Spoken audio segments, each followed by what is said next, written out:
अवधूत चिंतन श्री गुरुदेव दत्त श्री स्वामी समर्थ तुम्हा सगळ्यांचं स्वामी श्रद्धाक्षावर खूप खूप मनापासून स्वागत.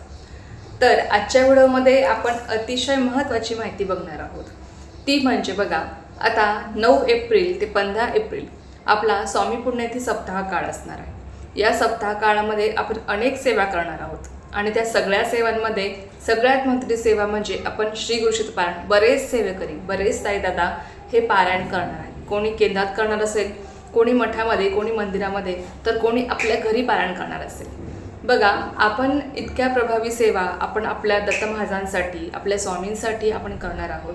पण बघा, या सेवा करत असताना आपल्या प्रत्येकाची एक इच्छा असते, तुमच्यापासून माझ्यापर्यंत, की मी जे काही सेवा करत आहे त्या सेवेचं आपल्याला संपूर्ण फळ मिळालं पाहिजे, त्या सेवेचा मला अनुभव आला पाहिजे, त्या सेवेचं मला फळ मिळालं पाहिजे. आणि आपण अगदी मनापासून जीव तोडून आपण त्या सगळ्या सेवा करत असतो.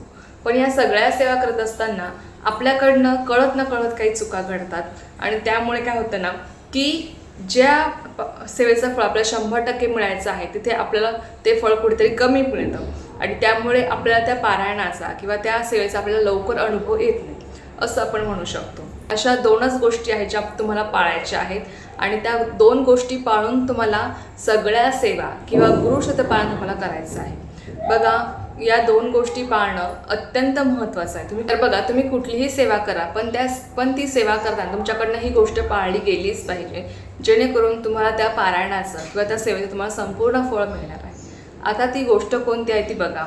सगळ्यात महत्त्वाचं म्हणजे तुम्हाला हे पारायण चालू असताना तुमचं अंतःकरण शुद्ध असणं, मन शुद्ध असणं हे खूप जास्त महत्त्वाचं आहे. बघा, असं म्हटलं आहे की मन असे पवित्र सदाकाळ वाचावे श्री गुरुचरित्र. यावरून आपल्याला असं कळतं की जेव्हा आपलं मन पवित्र असेल, जेव्हा आपलं अंतःकरण शुद्ध असेल, आपली भावना स्वच्छ असेल, आपल्या मनातला भाव शुद्ध असेल, तेव्हाच आपण जेव्हा हे पारायण करू तेव्हाच त्या पारायणाचं आपल्याला संपूर्णपणे फळ मिळणार आहे. आणि जेव्हा तुम्ही तुमचं अंतःकरण शुद्ध ठेवून, मन पवित्र ठेवून तुम्ही जेव्हा हे पारायण करता तेव्हा तुम्हाला त्या पारायणात संपूर्णपणे 100% फळ मिळत असतं. कधी कधी असं होतं ना, की आपण गुरुक्षेत्र पारायण करत आहोत, आपल्याला माहीत असतं की आपण इतकं प्रभावी पारायण करत असतो आणि ते पारायण इतकं प्रभावी आहे, इतकी ताकद आहे त्या ग्रंथामध्ये की त्यातला प्रत्येक शब्द हा एक मंत्रासारखा काम करतो. त्यातल्या प्रत्येक शब्दामुळे तुमचे जे काही दोष आहेत ते सगळे दोष त्यामुळे नाहीसे होतात आणि तुम्हाला एक नवीन मार्ग मिळतो. तुम्ही योग्य मार्गावर येतात. दत्त महाराजांच्या कृपेने तुमच्या आयुष्यातील सगळी संकट, दुःख, अडचणी दूर होतात आणि तुमच्या इच्छित मनोकामना या पूर्ण होत असतात. या ग्रंथामुळे अशक्यही गोष्टी शक्य होतात. पण कधी होतात?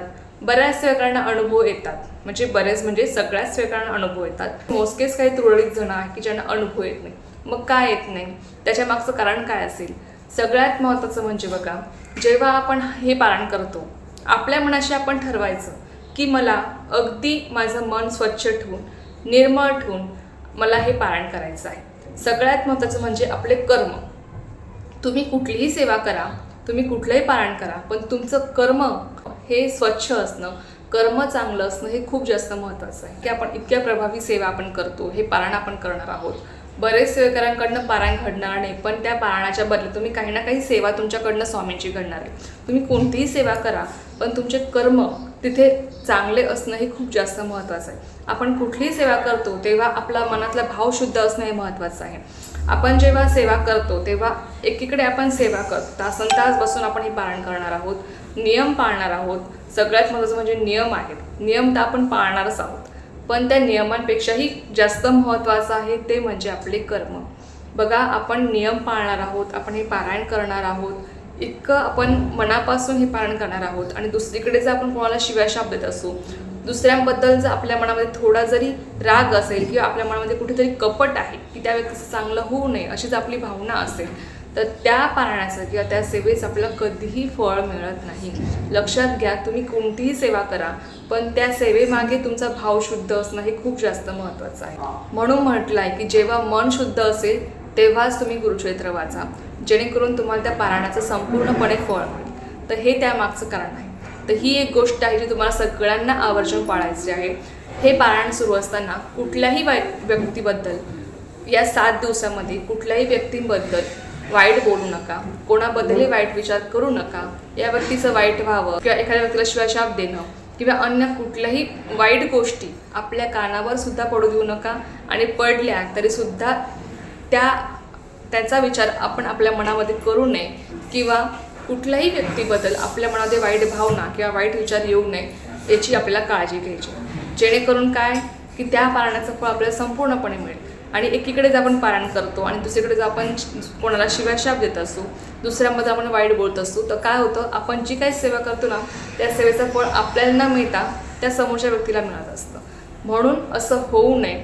आपण एवढे नियम पाळणार आहोत, मनापासून पालन करणार आहोत, तर आपलं कर्म चांगलं असणं, आपलं मन शुद्ध असणं, अंतःकरण शुद्ध असणं हे खूप जास्त महत्त्वाचं आहे. तर ही एक गोष्ट आहे जी आपल्याला आवर्जून सगळ्यांना पाळायचीच आहे. लक्षात घ्या, ते म्हणजे आपले कर्म चांगले ठेवायचे आहेत. कोणाबद्दलही आपल्या मनामध्ये या 7 दिवसामध्ये कोणाबद्दल वाईट विचार करायचे नाहीत. या 7 दिवसामध्येच नाही तर नेहमीच रोज आपण स्वामीची सेवा पण करतो, तर रोजही तुम्ही जर ही गोष्ट पाळली ना की कोणाबद्दलही वाईट विचार करू नका, कोणाचंही वाईट व्हावं किंवा कोणालाही शिव्याशाप देणं किंवा कुठल्याही व्यक्तीबद्दल अन्य कुठलेही वाईट विचार करणं, या सगळ्या गोष्टी आपल्याला टाळायच्या आहेत. जेणेकरून आपण ज्या काही सेवा करतो, अगदी छोट्या मोठ्या ज्या काही आपण सेवा करतो त्या सेवेचं आपल्याला संपूर्णपणे फळ मिळतं. आणि महाराजसुद्धा आपल्यावर प्रसन्न राहत असतात. जेव्हा आपलं कर्म चांगलं असतं ना तेव्हा महाराज स्वतः आपली दखल घेत असतात आणि आपल्याला आपल्या सेवेचं हे तत्काळ फळ देत असतात. लक्षात घ्या, महाराजांना पण असेच भक्त आवडतात, ते नेहमी त्यांचं भलं पाहतात, ज्यांच्या मनामध्ये कोणाबद्दल वाईट विचार नाही, ज्यांचे कर्म चांगले आहेत असेच भक्त महाराजांना आवडत असतात. त्याच भक्तांना महाराज लवकरात लवकर त्यांच्या सेवेचं फळ देत असतात आणि त्यांच्यावर प्रसन्न राहत असतात. तर ही एक गोष्ट आहे जी आपल्याला पाळायची. आता दुसरी गोष्ट म्हणजे गुरुचरित्र पालन करताना आपल्याला नियम पाळायचेच आहे. पण नियम पाळत असताना कळत न कळत बघा आपल्याकडनं काही चुका घडतात. कधी कधी आपण एखाद्या वेळेस कोणाला अपशब्द बोलतो किंवा आपल्याला आता माहीत आहे की आपल्याला सोफ्यावर बसायचं नाही, आपल्याला सवय असते आणि आपण कळत न कळत आपण सोफ्यावर बसणं किंवा बेडवर बसणं, झोपणं, याच्या काही गोष्टी आहेत त्या कळत न कळत आपल्याकडनं घडतात. मग या गोष्टी ज्या आहेत त्या आपण होऊन केलेल्या चुका नसतात, पण आपल्याकडनं चुकीने झालेल्या चुका, पण आपल्याकडनं कळत न कळत त्या चुका घडत असतात. मग त्या चुकांची क्षमा याचना होण्यासाठी, त्या चुका माफ होण्यासाठी आपल्याला रोज गुरुचरित्र पारण करताना रात्री झोपण्यापूर्वी तुम्हाला विष्णू सहस्रनाम स्तोत्र वाचणं हे अत्यंत महत्त्वाचं आहे. तुम्ही जर माझा गुरुचरित्र पारण कसं करावं हा व्हिडिओ बघितला असेल त्यामध्ये पण मी तुम्हाला सांगितलं आहे की आपल्याला रोज रात्री झोपण्यापूर्वी विष्णू सहस्रनाम स्तोत्र वाचायचं आहे. आणि आज सेपरेटली तुम्हाला सांगत आहे कारण की कधी कधी असं होतं ना की बऱ्याच सेवकांना माहीत नसतं किंवा माहीत असून सुद्धा कधी कधी आपल्याला त्या गोष्टी म्हणजे ही सेवा आपल्याला लक्षात राहत नाही. त्याच्यामुळे ही गोष्ट आपल्याला आवर्जून सगळ्यांना आठवणी करायची आहे. ती म्हणजे बघा की रोज गुरुचरित्र पारण चालू असताना आपल्याला रात्री झोपण्यापूर्वी विष्णू सहस्रनाम स्तोत्र वाचूनच झोपायचं आहे. आणि झोपतानाही डाव्या कुशीवर झोपायचं, जेणेकरून दत्त महाराज आपल्याला काही ना काही संकेत देत असतात. आपल्या संकल्पपूर्तीच्या दृष्टीने आपल्याला दत्त महाराज काही ना काही संकेत देत असतात आणि त्यामुळे आपल्याला झोपताना डाव्या कुशीवर झोपायचं असतं. तर हा एक याचा नियम आहे. तुम्हाला पाळणं शक्य असेल तर अवश्य पाळण्याचा प्रयत्न करा. तुम्हालाही दत्त महाराज काही ना काही संकेत देतील. तुमच्या ज्या काही इच्छा आहेत, मनोकामना आहेत त्या पूर्ण होण्यासाठी तुम्हालाही नक्कीच काही ना काही महाराजांकडनं संकेत मिळतील. तर याच्या काही 2 गोष्टी आहेत त्या आपल्याला आवर्जून पाळायच्या आहेत. तुम्हाला समजलं असेल बघा, माहिती अगदी छोटीशी आहे पण तितकीच महत्त्वाची होती. कारण की कधी कधी असं होतं ना की आपण खूप पारायण करतो, खूप सेवाही करतो, पण आपल्याला कधी कधी फळ मिळत नाही. तर या ज्या काही गोष्टी आहेत त्या आपल्याला पाळणं किंवा या गोष्टी आपल्याला माहीत असणं त्या तितक्याच महत्त्वाच्या आहे. तर चला, ही एक अत्यंत छोटीशी पण खूप महत्त्वाची माहिती होती जी मला तुमच्यासोबत शेअर करायची होती. तर झालेली सेवा मी स्वयंमाच्या रुजू करते आणि आजचा व्हिडिओ तेच थांबवते. तुम्हाला ही माहिती आवडली असेल तर व्हिडिओला लाईक, शेअर, सबस्क्राईब करायला विसरू नका. पुन्हा भेटूया अशाच एका व्हिडिओसोबत किंवा विषयासोबत. तोपर्यंत सर्वांना श्री स्वामी समर्थ. जय जय स्वामी समर्थ.